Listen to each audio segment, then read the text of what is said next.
Hi, thank you for joining us today on our Methods of Leaders webinar. I'm joined today by David Burkus, author of Leading from Anywhere, the essential guide to managing remote teams. He's also ranked as a top thought leader by Thinkers 50, and he is a member of our favorite organization, the Marshall Goldsmith 100 Coaches. Thank you for joining me today, David. Good to see you. Oh, it's my pleasure. Thank you for having me. Well, I love talking to you, and I can't wait to get an update from our last conversation when we talked about your course that was coming out and you had just released your book. So now that we're farther down the road of this post-pandemic, kind of still in the pandemic environment, in this 2020 experiment, how do you think companies are handling this shift back to co-located work? Yeah, well, I don't know that they're handling it all that well. First of all, we I think we talked about this in our last interview together. One of the predictions that I sort of made, I may have been off on the timing a bit, was that into 2021 the conversation would be about how do we get people back to the office, which is the wrong question. The right question is how do we create an office where everyone feels welcome but no one feels obligated for both short-term and long-term reasons, right? Short-term, we're still putting together who's going to feel comfortable. We're still putting together in terms of the pandemic and the virus, but also in terms of life, depending on whether or not your employees have children who are still working or who are still doing their schoolwork from home or doing hybrid schooling, etc. You don't have as much freedom to be able to go to the office back to a 5 days a week, 40 hours a week thing. And so the prediction in the short term was that it would be not everyone is coming back all at once. But the truth is, I don't think everyone's coming back at all. I think to some extent we need to get ready for this idea that some of especially our top talent are liking the flexibility and are going to ask for more flexibility. And I see right now in the moment, and this is why I say I don't see it handling all that well. I kind of see two trends. The first is people who are, let's get everybody back. Let's just get back to normal. And I think you're in for kind of a rough surprise. And the second are the more adaptable organizations are having conversations about what their flexible work policy is. And I'm not sure that's the right route to go either, because once you make it sort of a policy, then you struggle with making a policy that is one size fits all. We run into this with vacation policies, for example, right? A set number of vacation days and what have you. Most organizations are saying, okay, we want to create a flexible work policy. How many days should we let people be out of the office? The wrong question, right? That may work for some people. Other people would just really like to only have to be at the office from 10 to 2 and then work from home the other hours in the same day.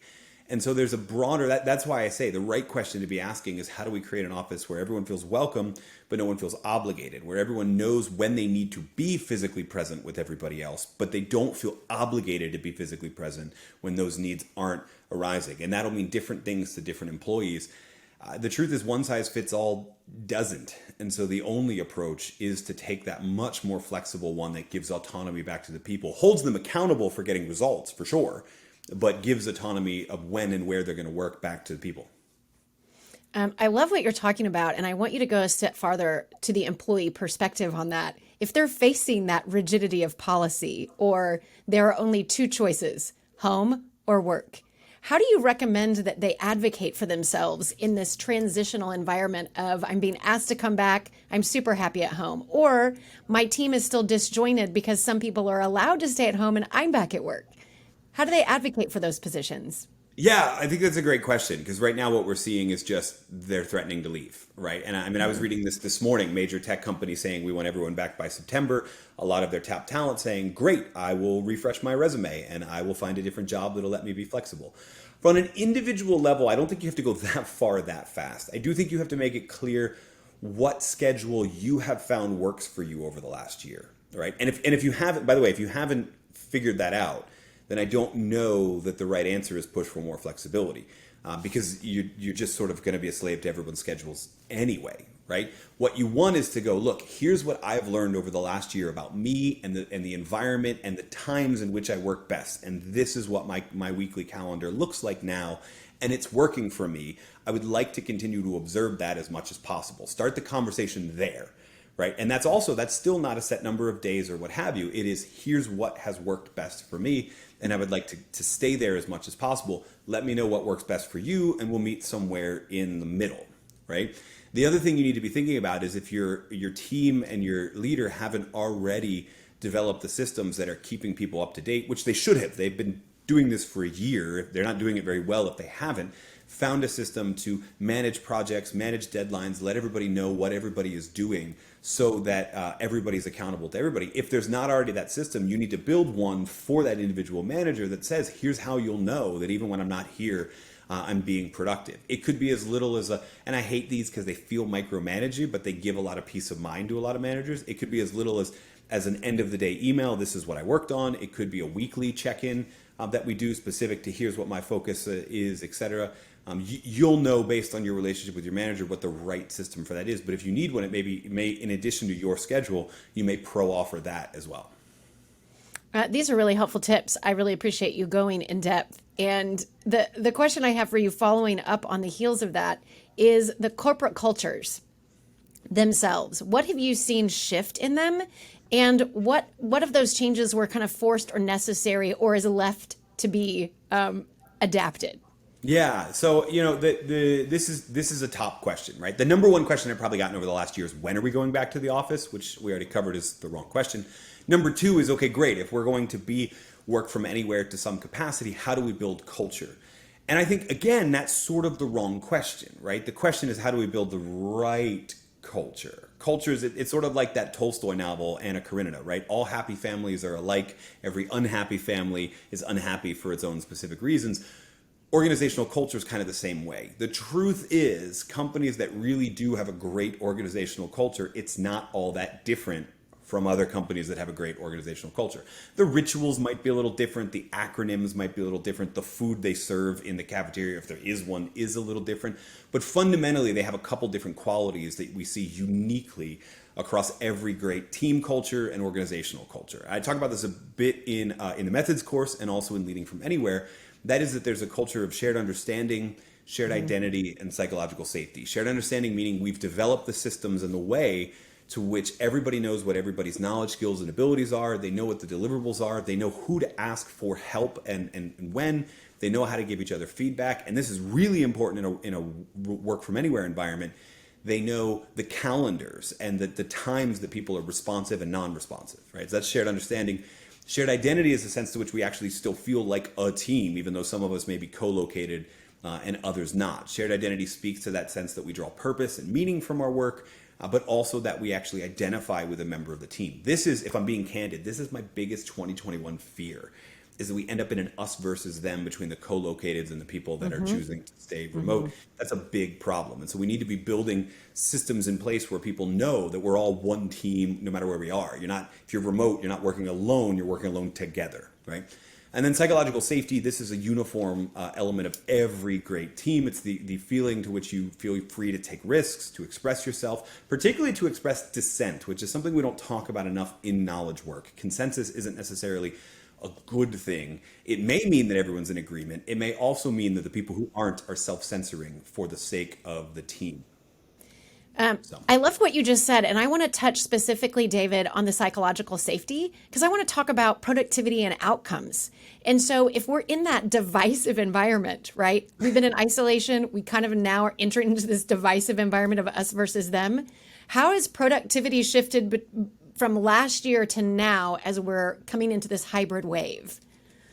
Yeah, well, I don't know that the us versus them is my fear, right? I don't know that it's destiny. I think it's possible. But one of the things we know for certain is that, and every person here watching has probably lived it, is that it's harder to speak up on a Zoom call. It's harder to express dissent when you're working remotely. When everybody's using a Slack channel or this really long email thread to communicate, it's harder to be the one person that speaks up and says, hey, no one's paying attention to this and it might bring our project off the rails, right?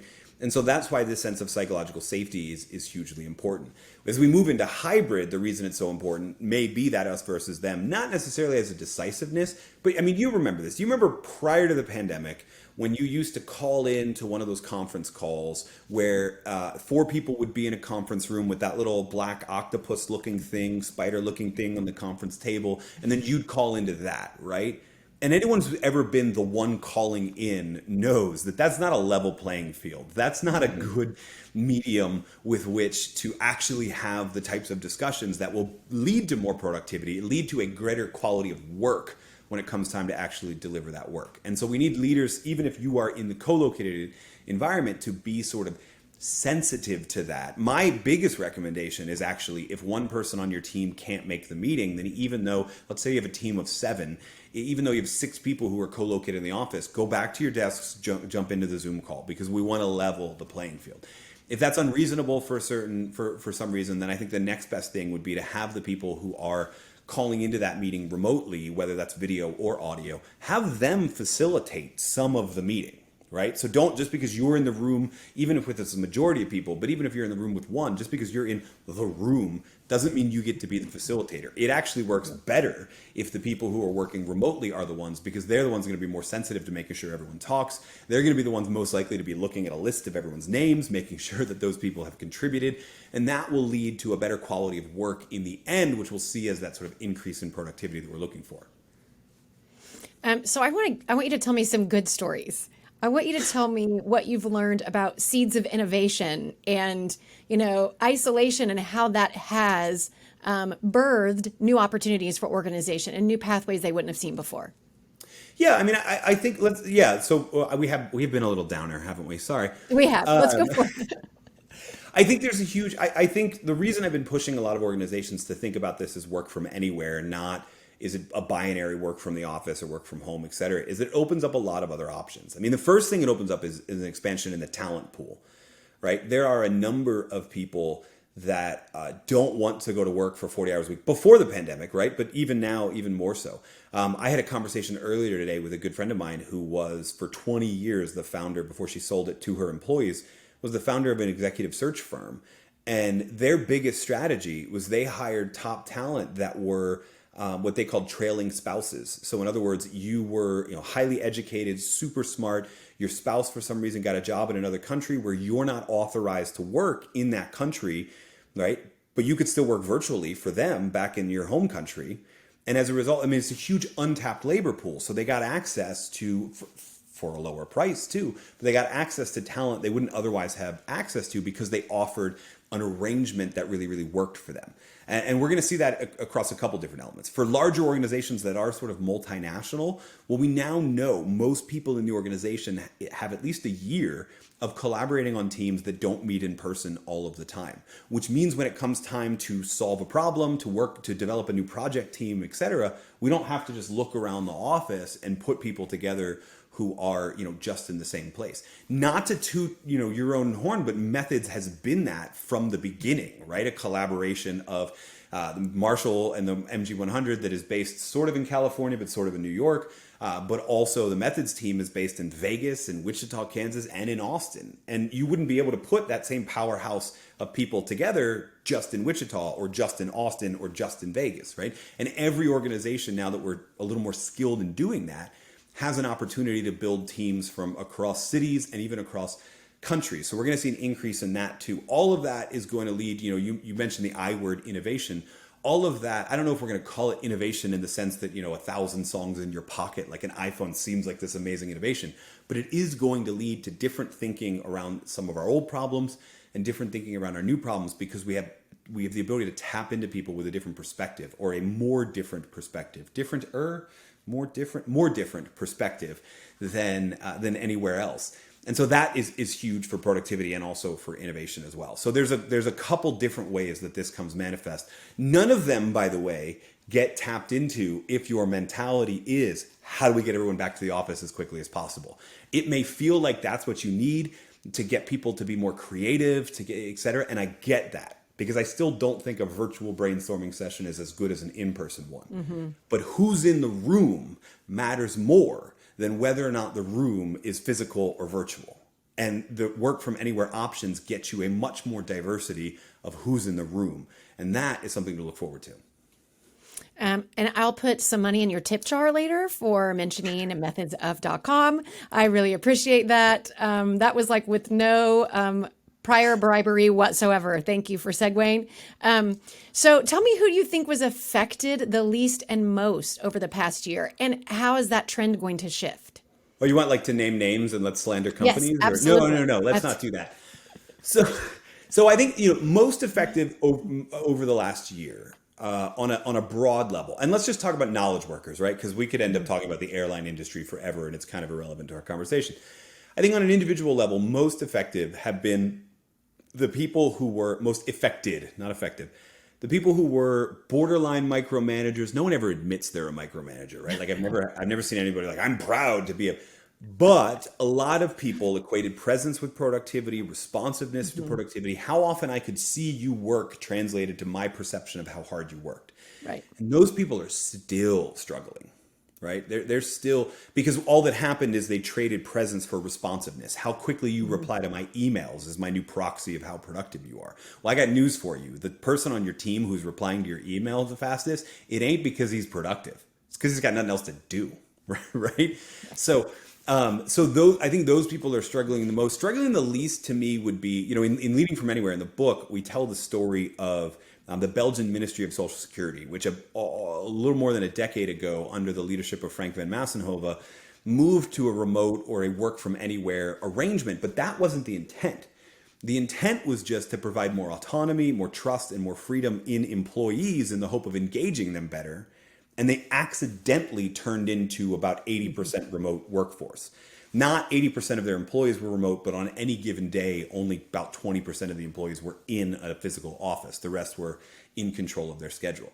So those type of leaders, whether their team already went much more flexible or not, have had the most success. Because if you lead from a place of trust and autonomy to your people, then this isn't that big of a hurdle. It's just it's a new obstacle for sure, but it doesn't take a major reframe in your thinking. You are already trusting your people to be your best work. So the people that have been struggling have been the people that even a year later still haven't answered the question, how do I know my people are being productive? It's right in front of your face. You know they're being productive by what they're producing, not when or how. Right. I love that. I love that. It's part of psychological safety for management, actually, is learning trust and to let go of what I call the white knuckled grip, right? Yeah. I think that's really funny. Now I was picturing a whole army of people with T-shirts that said micromanager. So Yeah, like a mug hashtag. that actually says proud micromanager or something like that. Tell me more trends that you have seen through this year as we have emerged.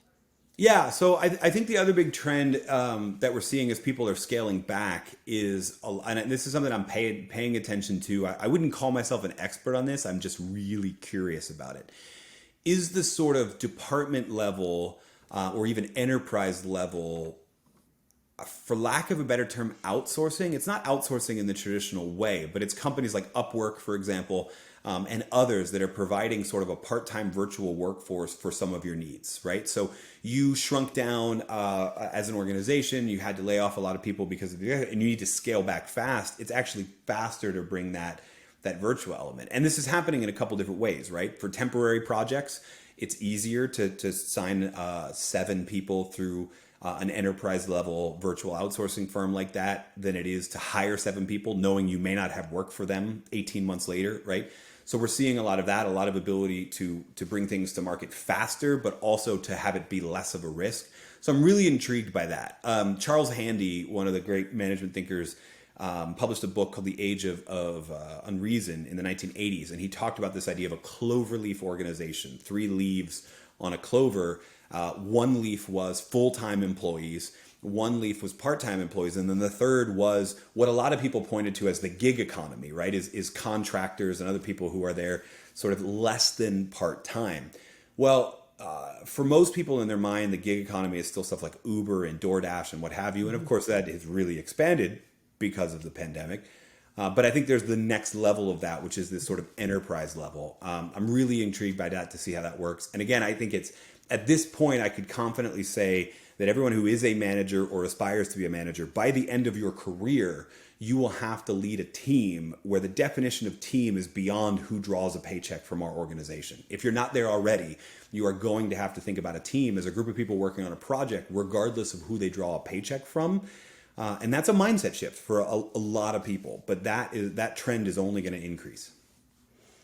I love what you have indicated, even in our prior conversations when you did your methods course around your book, the indicators around the companies who are kind of ahead of this curve.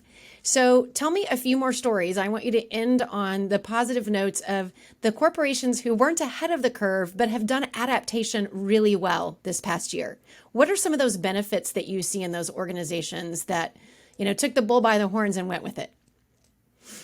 Yeah, I mean, I'm struggling to think of an organization that has really sort of pivoted and thrived that isn't also sort of overlapped with the response to the pandemic. I'll give you one that I use as an amazing example, just because I love the way they've sort of rethought it. But the reason I'm struggling with it is now they're kind of two different companies. But anyway, I'll tell you the story. So in the book, we tell the story of a company run by some friends of mine. I'm biased here, but a Vancouver-based company called Innovative Fitness, and they were a chain of personal training studios, one-on-one personal training at the very, very high level. They were in most major cities in Canada, a couple cities in the Pacific Northwest in the United States. But their model was you come into a physical space and you share an hour with a personal trainer and there may be 2 or 3 other clients working out in that same space.